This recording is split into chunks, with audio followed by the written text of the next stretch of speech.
In the news today, local photographers snap for a good cause, holiday spirit takes to the rails, and shoppers flock to the Christmas walk.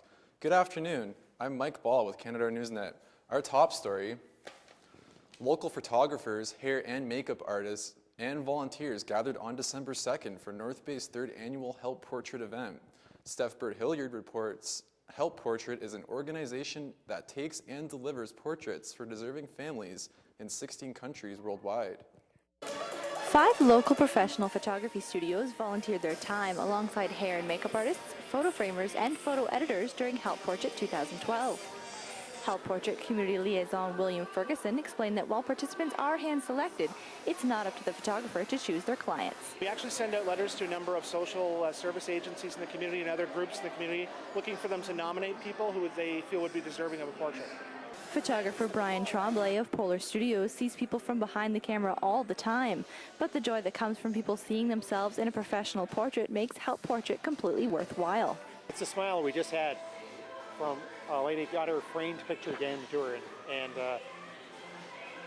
it's just that smile, that gratitude for doing something nice.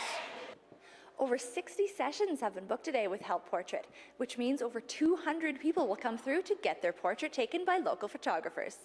The purpose of Help Portrait is more than just a photograph. It's about giving someone something they may never have had before, a family portrait. It's about changing the way they look at themselves. Help Portrait is a movement about reaching out and doing good in whatever way you can. For more information, please visit their website at help-portrait.com. For Canadore Newsnet, I'm Steph Burt-Hillyard. Josh Huard is outside with an update on the weather. Josh, is there any snowfall happening right now? Thanks, Mike. I'm outside Canadore College right now where there is a little bit of snow falling. We got some sun coming through those clouds. Let's go ahead and check out the forecast for the day. It's currently -5, partly cloudy, a low of -10 overnight with cloudy periods. Cloudy periods continuing tomorrow with a high of -2. Back to you, Mike. Earlier this week, the second annual Christmas train arrived with great fanfare to the North Bay train station. As Andrew Hockridge reports, the light show drew squeals of delight from the youngsters and their parents. Kids lined up for a chance to meet the jolly old man in his red suit. It was part of the Christmas train display put on by the Ontario Northland Transit Commission. The train was decorated with lights and holiday greetings and symbols relating to the festive season. What started as an idea only last year came to be a community phenomenon and has had a huge growth since then. This year, nearly 500 people crowded the station platform, waiting to catch a glimpse of the holiday spirit. North Bay was just the first stop of many, and after this it will head up north to Moosonee. And the Christmas train is expected to hand out gifts to many children. For Canadore Newsnet, I'm Andrew Hockridge. Main Street was a flurry of activity during its annual downtown Christmas walk. Steph Burt-Hillyard stopped to talk to some of the residents about their favorite part of the holiday celebration. City sidewalks really were dressed in a holiday style, and there was a definite feeling of Christmas in the air during North Bay's 24th annual old-fashioned downtown Christmas walk. North Bay residents were bundled against the cold, but were full of smiles as they enjoyed hot chocolate and cider, wagon rides, local vendors, and the traditional tree lighting ceremony. 4, 3, 2, 1, 0! Merry Christmas, folks! Christmas lovers were in their glory as they shared their favorite part of the Christmas walk. I like the actual moment that the tree lights up. Just hearing everybody. Yeah. My favorite part is probably just seeing everyone come together and being all excited for Christmas at the same time. Yeah. I like the candy canes. Santa Claus. What about Candy canes. I love all the people and all the treats. The treats are good. Lighting the Christmas tree? This particular Christmas walk, it would be the chili that's upstairs, I would say, and the Christmas trees, which are really beautiful as well. It's very interesting. I love it. Everybody seems to be in the holiday spirit during the North Bay downtown Christmas walk. For Canadore Newsnet, I'm Steph Burt-Hillyard. Merry Christmas, everyone. The 65th CTV Lions Children's Christmas Telethon took place this Saturday at the Capitol Center, and our very own reporter Kelsey Richard got the chance to be part of the action as a host for the charity event. She took part in a video on rehearsal night that aired on live show. Let's take a look. So it's Friday night, it's the night before the telethon. I think we're just wrapping up everything, a few more acts to perform, and then we'll be done for the night. Today we kind of just went over different positioning, what I'm going to be doing exactly, so interviews for people. Got some cool ideas, talked to my friend Andreas, and we have some plans cooked up for tomorrow, so I'm really excited to just get started. Get an early sleep tonight, and then wake up tomorrow and do this all over again. Christmas is something all families should get a chance to enjoy. The Capitol Center hosted the CTV Lions Telethon in support of families in need of a little more help during the holidays. I was there taking in the event that raised a lot of money for a good cause. Families from all over the North Bay area gathered at the Capitol Center for the CTV Lions Christmas Telethon, an all-day event geared towards raising money for families who are in need of a better Christmas. 30 acts took to the stage with entertainment for hours on end. Business administration student Melanie Garvey explains how the telethon helps families in the Blue Sky region. With all the money and the proceeds, we make the families in the community have a better Christmas, so food and like toys and everything. So all the money that's collected and donated today will make Christmas better for someone in need. The Lions CTV Children's Christmas Telethon is a widely recognized and welcome tradition in the Nipissing District. For over 50 years, the telethon has raised money to provide presents and food for needy families in the community. Last year, over 500 children had a better Christmas because of the telethon. The North Pole's very own Santa Claus explains what makes telethon so heartwarming. Telethon helps families of North Bay by giving to those that might not have such a nice Christmas otherwise. And anything that we can do to help with the bringing in of funds, toys, gifts for those needy children, it sure makes my job a lot easier. The annual Capitol Center Christmas Telethon brings charity to families in need in North Bay of a better Christmas. For Canadore Newsnet, I'm Mike Ball. A mock refugee event was held in the main cafeteria last week. Some Nipissing University students volunteered to be locked up in the school for the night. The event was to show support for refugees. As Anthony Kellner reports, students stayed on campus from 12 noon Thursday to 12 noon Friday. Students and other members of Nipissing University were able to sign up to stay on the campus for a full 24 hours in order to symbolize how refugees cannot leave the refugee camps. It is a mock refugee camp, so what it is about is the student refugee program. And the student refugee program, every student pays $2.50 that goes to the student refugee program through their tuition. And a lot of students don't even know about that, so that's the main thing I really want to raise awareness. And by setting this up, it's better than just having a booth in the hallway, because people are like, oh, I wonder what that's about. They can go around, they can actually read things, so they get a little bit informed. And then people who are staying overnight from 12 today to 12 tomorrow, so 24 hours, they're doing it, so it symbolizes how refugees can't leave the refugee camp because they're restricted to that area. The Campus Mock Refugee Program is not the only event that this school group holds. WUSC, which stands for the World University Service of Canada, has held the International Food Fest here at school for the last 5 years. This is the first time we've done the mock refugee camp, but it's organized by WUSC, and WUSC is a club on campus, and I've been a part of it for 5 years now. And we've done the International Food Fest. I'm not sure if you've heard about that, but it's a really big event that usually happens in second semester, and it raises about $2,500 for the student refugee program as well. And so we just wanted to make people more aware of what this is, because a lot of people don't understand what SRP is. So we decided to try this out for the first time. Nipissing University proudly supports any way it can help reach out to social problems around the world, and they feel doing this sort of awareness event is a great way to do it. For Canadore Newsnet, The Valiant Chiropractic Center held a documentary screening of the new film Doctored on Tuesday. Reporter Kelsey Richard attended the gathering to see what it was all about. Thoracics.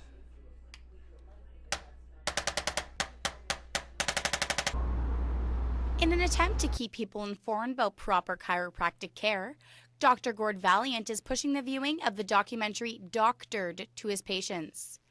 This documentary was created to provide awareness to the public about the issues behind health and sickness care. When you think of the health concerns that people have, there's usually developments of aches or pains or symptoms, just conditions of different parts of the body perhaps breaking down. What a lot of people don't understand is that their brain and their nervous system is important for controlling the function of those tissues, and is also very responsible for whether the repair process takes place. Dr. Valiant tries his best to hold healthcare classes whenever he can, on a bi-weekly to monthly basis, in order to keep up awareness in our society. He is trying to keep our community healthy with ongoing natural chiropractic care tactics, rather than resorting to unsafe prescription drug therapy.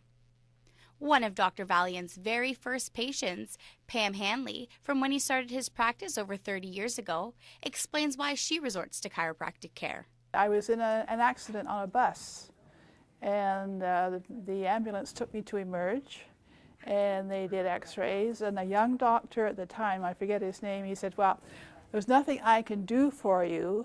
You better go and find yourself a chiropractor. Dr. Valiant believes everyone should be well adjusted, including newborn babies and especially athletes. Valiant Chiropractic Center has recently created a Facebook page. If you would like to go on their page and write a positive message on how chiropractic care has changed your life, they will give you $10 towards your next adjustment. For Canadore Newsnet, I'm Kelsey Richard. Merry Christmas or Happy Holidays? Is political correctness ruining the spirit of the season? We took to the halls of Canadore to find out. I think there's definitely a controversy, but I think that Merry Christmas is since because, I don't know, because most people here celebrate Christmas, it's totally okay to say Merry Christmas. I prefer saying Merry Christmas just because that's what I grew up hearing, and I would prefer Merry Christmas because that's what I've always said growing up, and I think that whatever you prefer saying is fine. Diversity is good, but I say stay true to yourself. Coming up next, Josh Huard takes a look at the local weather and answers the question, will more snow be coming next? Stay tuned.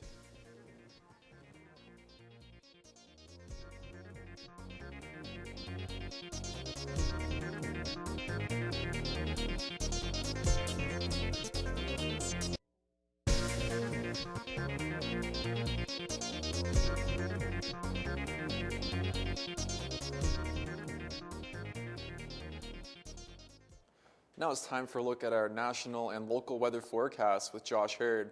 The snow we had seems to have completely disappeared. Is there any chance of snowfall coming, Josh? That snow certainly has disappeared quite a bit, Mike.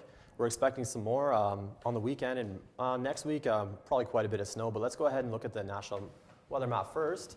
Okay, in Vancouver it's +6 and cloudy. Edmonton -15 and cloudy as well. Regina -9, partly cloudy.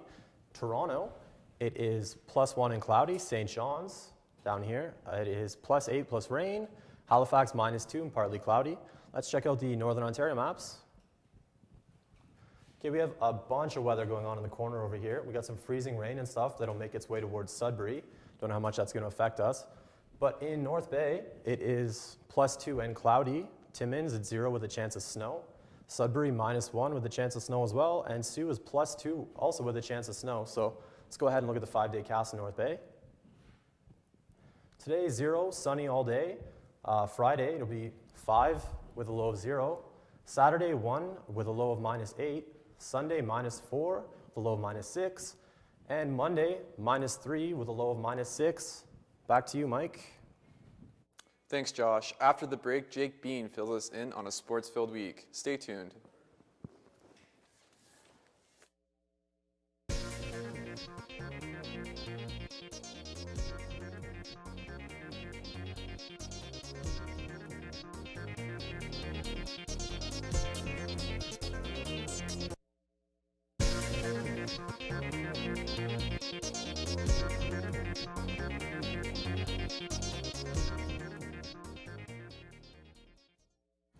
Welcome back to Canadore Newsnet. I'm sitting with our sports anchor, Jake Beam. So Jake, how are the Trappers doing this week? Well, Mike, actually they did really well. They actually they had a great high-scoring game that actually redeemed them for a loss that they had earlier in the season. Wow. Yeah, the Trappers played the Elliott Lake Bobcats one of the NOJHL's lower-ranking team, but the first team to knock off the Trappers in regulation back at the Garden on Thanksgiving weekend.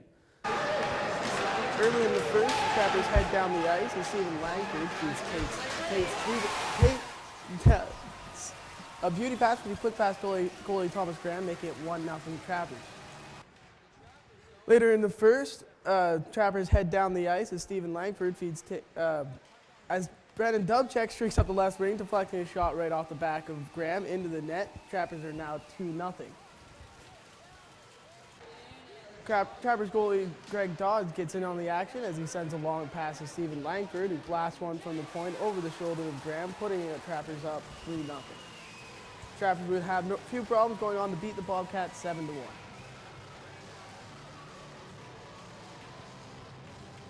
Big night in basketball. Let's take a look at our NBA scoreboards. The Washington Wizards got their second win of the season, beating Miami 105-101. The Heat, who lead the Eastern Conference, has lost their last 3 games against the Wizards. Minnesota held strong to a 23-point first quarter lead, giving the Timberwolves a 105-88 win over the Philadelphia 76ers. The Timberwolves made 11 of their first 19 three-point attempts after coming in shooting a woeful 27% from long range this season. Kevin Durant scored 32 points as Russell Westbrook had 25 points and 9 assists, and the Oklahoma City Thunder held off the Brooklyn Nets 117-111 for their 6th straight victory. Zach Randolph had 38 points and 22 rebounds, setting season highs in both categories to carry the Memphis Grizzlies into overtime for a 108-98 victory over the Phoenix Suns. Paul George scored 34 points to lead the Indiana Pacers to his 80-76 win over the Chicago Bulls. George got off to a quick start with 10 points in the first quarter and shot 14 for 25. The Houston Rockies rallied from a 13-point deficit with less than 10 minutes to go to beat the LA Lakers 107-105. Is the Lakers' second loss in a row.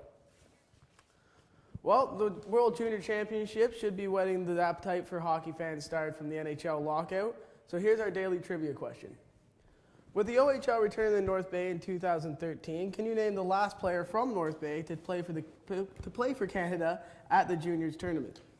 You know what, Jake? I actually believe that was Alex Eld of the North Bay Centennials in 2001. That was Eld of the Centennials, and yeah, that's exactly right. And he actually played for Team Canada in 2001 for the World Juniors. Yeah, he played for on the same year. It was actually quite good. Coming up after the break, an interesting interview with photographer Steph Burt-Hillyard at Deer One Photography. Stay tuned.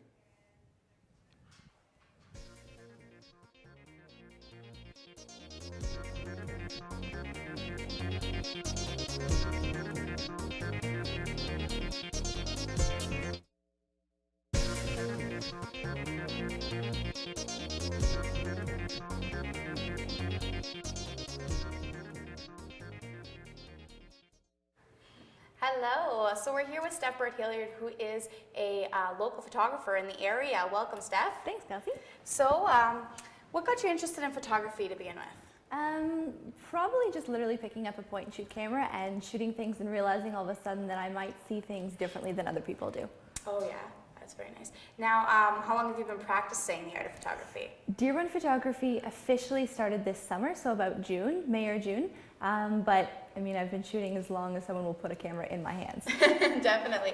Now, Deer One Photography, that's the name of your business. Now, why did you choose that? Deer One is actually what Aslan calls all his beings in the Chronicles of Narnia. And it started off as a bit of a joke that, you know, one day if I ever start a business, that's what it'll call. And then it needed a name. I was like, all right, well, that's it. And it's just a good reminder to me that if I'm not doing it for the right reasons, I shouldn't be doing it at all.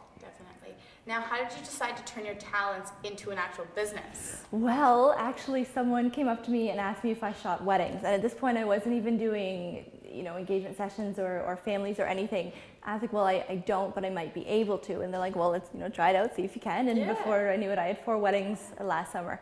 Oh my gosh. Now, was that one of your friends that approached you? Not actually. It was more a friend of a friend. So, like, I knew them, but we weren't actually close friends. Perfect. So they checked out some of your work and just... I don't know how they found it. I think it was just a recommendation. Oh, that's awesome. Now, what type of work do you do? I know you mentioned weddings. Yeah. Is there anything else? Any kind of family portrait, really. So whether it's a family or I'm going down to do my sister-in-law's new baby this weekend, I'll do events. So sometimes I'll go down to the Canadore room and shoot for them. Oh, good. Kind of kind of whatever people really need. Perfect. Now, how much do you charge per session? Do you charge per session, or is there's a certain way you do it? Yeah, it usually depends on what the person's looking for, what they want, and then we kind of sit down and discuss what their budget is too. Okay. So I do try to cater to people, whether it means I shoot for a few less hours or whatever, just to try to make sure that they do get what they want, but within enough that I'll still get paid. Oh, definitely.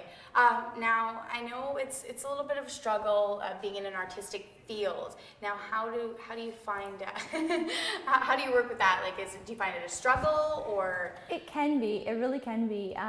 Although I find that the people who are willing to pay for it are the people who are willing to go and sit down with you and be like, this is what I want. This is what I'm looking for. A lot of people out there who are like, oh, you have a camera. Oh, you should just take my picture. When it doesn't really work that way. No. I mean, if someone's going to pay me, they're basically paying for the time that I've invested in it and for the money I've invested in my equipment and my editing, processing, and things like that. Definitely. So what motivates you to continue with that, even though it is a little bit of a struggling career? Literally because I love it. People are like, oh, how is it? It's actually the best job I've ever had in my life. Like, I love just about every minute of it. I haven't been peed on by a newborn or anything yet, so I haven't thankfully had that. But I've shot weddings in the rain, and I've got completely filthy, and I was like, you know what? It's just part of the job. Good, good. Now, what are your plans in your future as per your business and I'm photography? really hoping to continue this. My husband and I are planning on going overseas to teach, so it'll be a little bit different. Hopefully get some travel photography in there. But I'm really hoping that after we come back, we can start a family and I can do this kind of on the side. Oh, very nice. It's definitely a good side job too. Yeah. Now, describe your favorite photo, the best one that you've ever taken that just, inspires you. Okay, I think the favorite one probably has to be one that I took in New York a few months ago. It's called The Crosswalk, and it features a man walking through a crosswalk around Fifth Avenue, and in the background it's just cars and buildings, but he's obviously in motion while everything else isn't. And it was taken on the top of a double-decker city bus, so it was really cool. Beautiful, why? Now, what do you suggest to those who are looking to get into the business of photography? You have to love it. Absolutely have to love it. It's like a lot of other artsy things, even a chef or a journalist. You really have to love it if you're going to put the time and effort into it, because it's not a 9-to-5 job. You will stay up late. You will, get literally filthy or goodness knows what. So it is really a love of what you're doing. Perfect. Now, talk about some of your editing. Do you edit your photos yourself, or is there certain ones that you don't? It depends on what the photo is. For something like a wedding or a newborn shoot or a family shoot, definitely edit. I only use Lightroom. I don't actually use Photoshop, so nothing is a composite, and there's only minimal editing. It's more changing, hues or tones or exposures. For anything journalism related, there is no editing. Like the New York shot, there is no editing done to it. It's just straight SLOC, straight out of the camera. So it really depends. Some people don't like a lot of editing anyway, so those are the people that I attract. Perfect. Well, thank you so much for being with us, Steph. Now, seeing as though it's our last newscast, we want to get everybody on the set just to say a final farewell. So come on, guys, get in here. So, you guys want to read our little sign off? So to check out our stories and newscasts, you can visit theclaw.ca. Canadore Newsnet is produced by the students of the journalism and television program. That's all we have for our show today. Everybody, goodbye. Come on in, guys. Come on in. We got some TV kids here too who want to see the TV action. Come on in, guys. God bless us, everyone. Thanks so much for joining us, guys. Merry Christmas. Bye. Merry Christmas.